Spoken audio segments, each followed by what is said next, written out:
2-year-old boy swallowed by hippo in Uganda survives ordeal.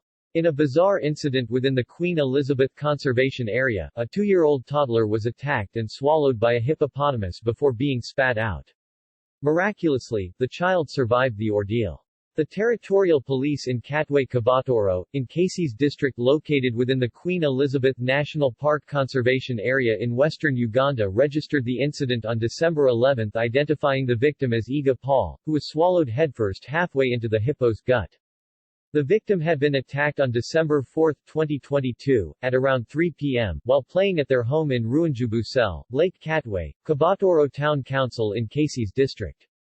The home is about 800 meters away from Lake Edward. This is the first such kind of incident where a hippo strayed out of the Lake Edward and attacked a young child.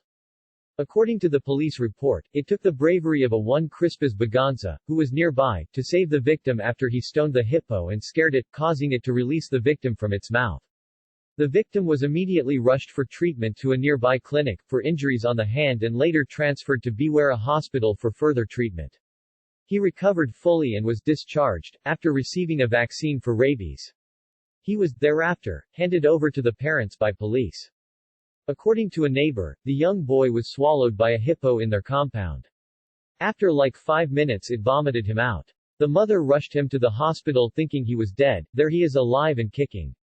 A photo posted on Uganda Police Force Twitter account that showed Iga wearing a pendant around his neck branded in the visage of Jesus Christ evoked one response predicting that the toddler shall grow up to be a preacher.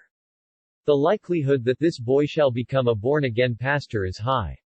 Ushers, assistant pastors, and church elders, we need to start positioning ourselves, read the tweet.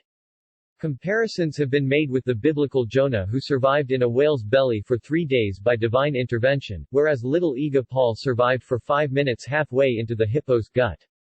When asked by this ETN correspondent about human-wildlife conflict and what action Uganda Wildlife Authority (UWA) is taking, UWA Communications Manager Hongi Bashir had this to say, although the hippo was scared back into the lake, all residents near animal sanctuaries and habitats should know that wild animals are very dangerous. Instinctually, wild animals see humans as a threat and any interaction can cause them to act strangely or aggressively.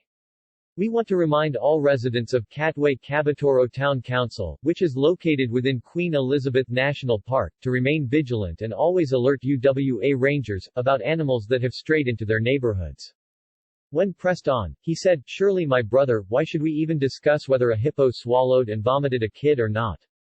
We have and we continue to advise communities to keep away from animals and be more careful especially at night. One is safer staying indoors at night especially communities neighboring protected areas and water bodies." Human-wildlife conflict interventions. According to the executive director, UWA has over the years excavated over 500 kilometers of trenches along selected park boundaries including Queen Elizabeth, Cabale, and Murchison Falls National Parks in order to mitigate and reduce human-wildlife conflict.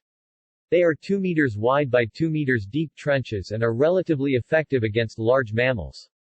More than 11,000 beehives have also been procured and distributed to different community groups.